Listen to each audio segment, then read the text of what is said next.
Hey everyone, and welcome to my recap of the motion to dismiss in the Karen Read case. You have probably already sat through readings of the entire motion, so I will not bore you with all of it. I will more focus on the recap version of the arguments that the defense brings on for why this case should have been or shall be dismissed with prejudice, meaning that the state can't try her again. If we go through the entire document, there is three prongs that this lands on. There is the discovery violation, because there's the late disclosure of the inverted video from the Sally port, where the defense says this is a Rule 14 violation, and it's also against a court order where they were ordered to preserve and turn over every evidence. They dropped it in the middle of trial, which they are not allowed to. They should have done it when Lally filed his motion of discovery. He claimed he had turned everything over. Then he later turns over a crucial piece of evidence like the Sally port video, and it's even inverted. So there's also an attempt to mislead the jury by having Bukaki saying, no, this is what we saw.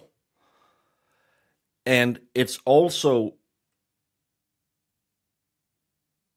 an attempt to mislead the jury that no one was at that right rear tail light of the car. There's also the missing video from Higgins at the CPD at 1:34 a.m. on the morning of January 29th. No one has disclosed who he was calling. That'll probably be something. I was just checking my voicemail or something, but no one has ever talked about what or who he was talking to. And it wasn't turned over till after the trial. That could have been used to impeach a key witness, a guy who is very, very important for both sides. Remember, he's also all of a sudden had a Jeep parked in the middle of the road, even though we know no one else at any point mentioned that he had a Jeep parked in the middle of the road. So again, it could have been really good for the defense to have this video when he went back to do administrative work at the CPD, drunk as a skunk in the middle of the night, stayed there for a very short time, then went home and butt dialed his body. Could have been very good cross-examination evidence to have, but it didn't arrive till after. There's also video that has been disclosed in January 2025, where some unidentified individual approaches the tail light of Miss Reed's SUV after it arrived at the CPD. This contradicts the prosecution's claim that no one tampered with the vehicle, and it could undermine the testimony that the tail light was already damaged before it entered police custody. At least, who is this person? If it was broken, why didn't the state call him and said, yeah, Trooper Johnson was there. He saw the tail light. He's there in the video. Why did this drop after the trial? It's a Rule 14 and a Brady violation. We have the entire problem with preserving evidence, which is in a direct violation of court orders. Remember, February 2nd is when the first order was filed to preserve all the evidence. They didn't preserve it because we have a 42-minute gap in a video that could clearly have shown the SUV's condition when it arrived at the Sally port.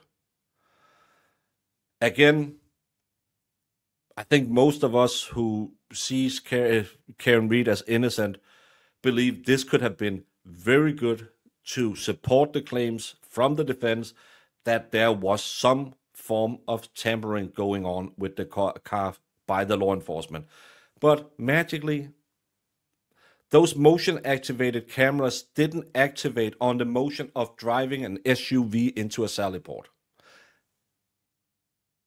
Come on now. There's also withholding exculpatory statements from our favorite horse impersonator, Miss McCabe. Because she never testified until trial that she was at Lank's house.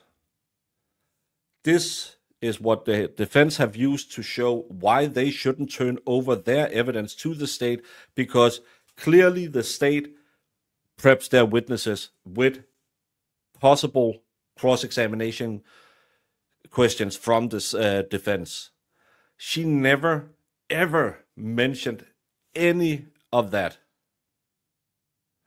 until the trial. That, oh yes, I was at Lank's house. I was talking to his wife. She was just consoling me. I didn't talk to him. I went into the bathroom, but I was sitting in the car. The day after John O'Keefe's murder, she goes to an officer's house, never ever talks to him. They didn't know this if it wasn't because the defense had found evidence of it on her phone. And then magically, the lady who never lies changed her testimony again to say, oh, by the way, yeah, I was sitting in his driveway for an hour. By the way, how's the weather on January 30th? Wasn't it right after the worst snowstorm in the world? And these three ladies is allegedly just sitting in a car and hanging out, talking, because that's what you do. You wouldn't say, hey, ladies, come on in. Yeah, lanky man isn't home, but the rest of you come in. We'll have a cup of coffee, and you don't have to run in and get the toilet. Nope, these ladies, because they are such good friends, was just yakking in a car for an hour. Imagine if the defense didn't turn over evidence that they knew Jen McCabe had lied in her previous testimonies. What would her story have been on the stand? Interesting.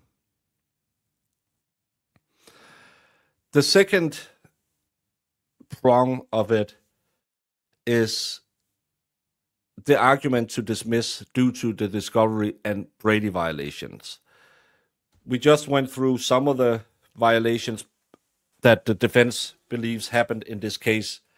And the legal basis for all of this is, of course, the Rule 14 and the Brady violation. And there's also case law supporting dismissal because of prosecutorial misconduct that prevents a fair trial or is egregious and intentional. That's Commonwealth v. Gronk, Dilworth, and Bridgman. And this is because the failure to disclose exculpatory evidence, including the surveillance footage and these witness statements, directly harms Reed's ability to defend herself. And the defense argues if all of this hadn't been withheld from the jury, she would have been or might have been acquitted. We have the full surveillance footage was never turned over. The video that was turned over was either missing or altered, so they couldn't prove that the police got a car that wasn't with a shattered tail light. And the destruction of the evidence violate court's preservation orders. and there's no proper chain of custody of the footage.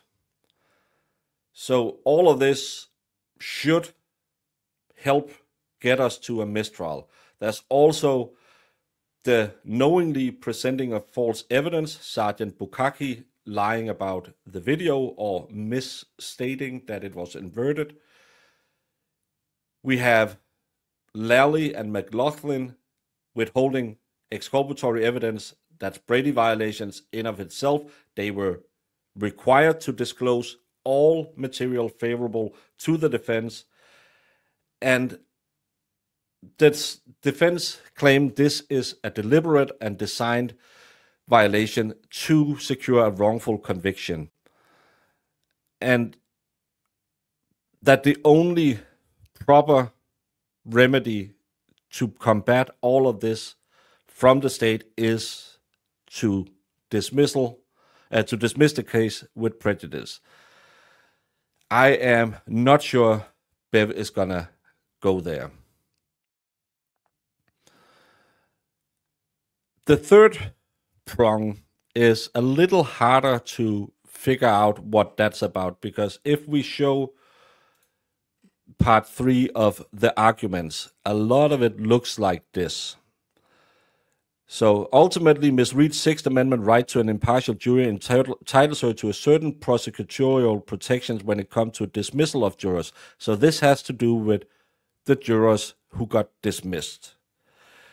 And why could this be a problem? Well, we don't know exactly why all of the jurors were dismissed. One of them could be because allegedly one of them was in the Waterfall Bar having an opinion on the case. Can you dismiss them on that? According to Tisconi, Rodriguez, Williams, and a lot of other rulings in other cases, you can't dismiss a jury just because of their views on the case. It's hard to see what the arguments were. We don't know because, as I read other case law, they are supposed to have a hearing to figure out, did the juror break any rules? We never had that. They just got dismissed because allegedly someone had evidence that they had talked at the Waterfall Bar while drunk. Funny enough, this should have happened a month before they got dismissed. Isn't it wonderful? One of the jurors who, according to Aiden, had visible reactions against the state is the one being dismissed on an old, well, she was at the waterfall spouting off. This is where Trooper Fanning also comes in. The guy who was taking care of the jury is allegedly the one who brought this to the court's attention. Could be a problem, but it's hard to judge because there's so much redacted in that part of the motion. But a juror can't be dismissed according to the law in Massachusetts just because they have a view, either positive or negative, of the case, or because they have a bad relationship with other jurors. The argument, as we can gather from it, is there was some kind of improper interference with the jury that could prejudice the jury against the defendant. And it's for the prosecution to prove it's harmless what happened. It didn't change the outcome. It's only allowed in Massachusetts to dismiss a juror if it serves justice, but there's strict procedures that must be followed. And the defense said none of this was done in this case. And this violation plus all the other violations is where the defense claims there is no fairness. Discovery violations, jury tampering, this must be dismissed with a prejudice. I am pretty sure that, again, Brennan will argue, nah, I don't give a F. The conclusion is the best part of this motion to dismiss. Because on the basis of all of this, prepping witnesses with defense cross-examination questions, inverted video, lacking videos, no videos, jury finagling, the conclusion is, for the above reasons, Ms. Reed respectfully requests that the Honorable Court grants defense motion to dismiss for extraordinary governmental misconduct with prejudice, although dismissal is required and appropriate under the circumstances. In the alternative, so they are already, like I do, believing Bev's not going to fly. The defense seeks and is entitled to an evidentiary hearing on these issues attendant to the Brady violations and juror interference. That evidentiary hearing will require testimony from a number of witnesses, including but not limited to Lally, McLaughlin, Brennan, Tully, Rafferty, Proctor, Bukaki, Colleen Crawford, the tech wizard who doesn't know anything, and other members of the CPD, and Lieutenant Fanning. What they are saying is, if you're not doing this, Bev, we want a hearing with everyone. We want Lally sweating like a pig on the stand, losing the last piece of hair he has. We want Brennan to stand there and say, well, I have tried tons of cases. Shh, don't say it. We want Fanning, Mr. Super Cop, who was head of the jury, to testify what happened, where he got his information from. We want Bukaki. Why did you lie about the inverted videos? We want Tully, Chief Rafferty. One name I'm not seeing that I thought should be here is Sergeant Lank, because what happened with him and Jen McCabe? I would love to see that hearing. Do I believe it's going to happen? Probably not. Bev is going to rule, I don't allow it. She's not going to dismiss this. I have no hopes, even though, and I can kind of gauge what other people are saying, that no one believes that Bev is going to do this, even though it would be the correct. I've seen one person who said, I think Bev will follow this order. I would be surprised if she did. I would be pleasantly surprised, because I still don't believe that the trial should have been tried at the first time. I don't think there's enough there to try Karen Reed for a murder, especially after she got the jury report from the feds. I'm very interested in seeing how Brennan will combat this. We all know this is true. We all know there's multiple Brady violations, Rule 14 violations. There's multiple witnesses who misremembered previous testimony. In the end, all of it lies with Bev, but I believe, based on this motion, she should dismiss this trial. I'm sadly convinced that she won't, but that's my hot take. I think it's a very, very well-written piece of paper. I think they have all the case law to support their motion. I can't wait for Brennan to file something with nothing again. But Karen Reed, the case that keeps on giving, next week will be very interesting, because 3 days in court discussing motions and whatnot. There's a few outstanding motions she hasn't ruled on yet, but this is another little firecracker in all of that. Sadly, Bev probably won't be honorable enough to do what's right. Let's see. Either the state should pull this or she should. That's the only reasonable thing. But reason and Canton are two things that doesn't line up.